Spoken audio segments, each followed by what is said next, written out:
All right, guys.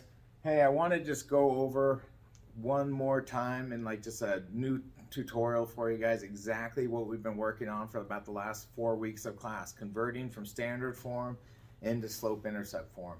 And we have two ways that we've been working on in class doing it. The first way I'm going to go over is called the process, okay? And all the process is taking an equation like this, which is in standard form.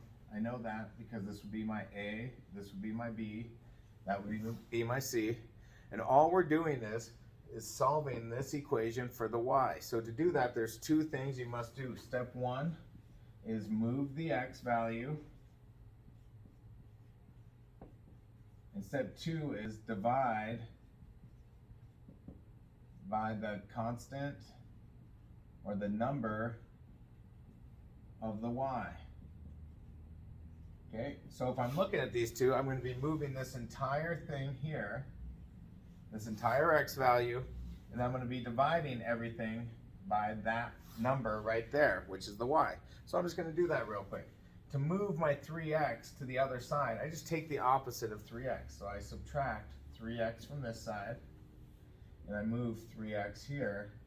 That cancels because 3x minus 3x is 0, and my equation is still balanced because I did whatever I was doing to both sides.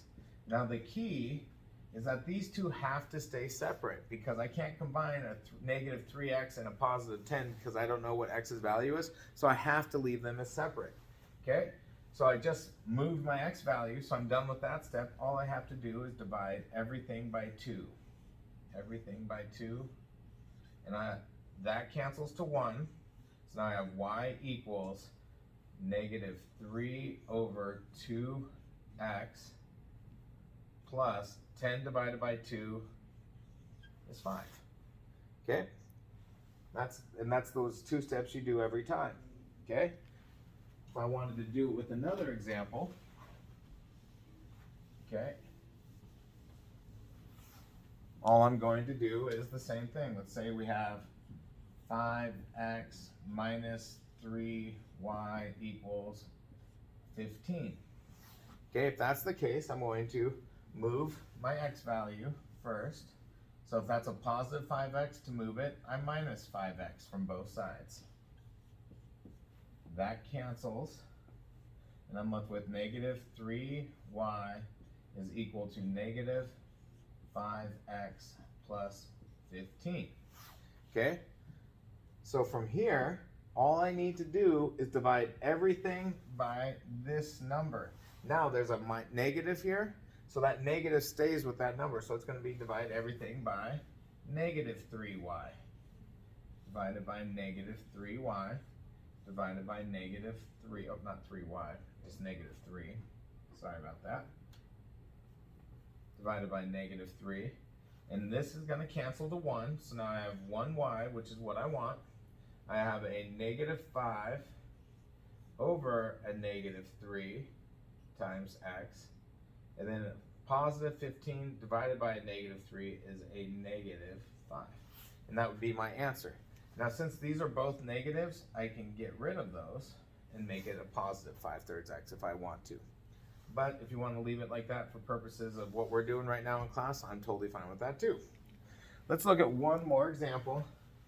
This time let's look at it as if we have a negative x at the front.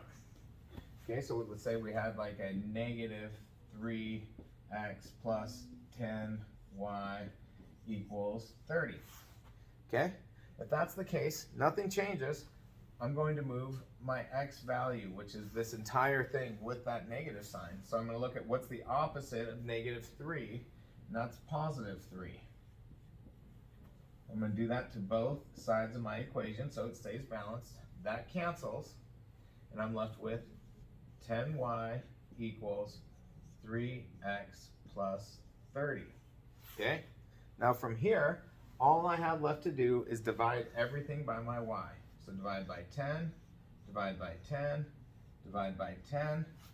That cancels, so I'm left with y equals 3 over 10x. And then 30 divided by 10 is 3. Okay, and now I'm in my slope intercept form. So I've gone from standard form to slope intercept form. Using the process, I'm moving my x value and then I'm dividing everything by the y. That's the process for the entire thing. On my next video, I'll show you guys how to do it using the shortcut method.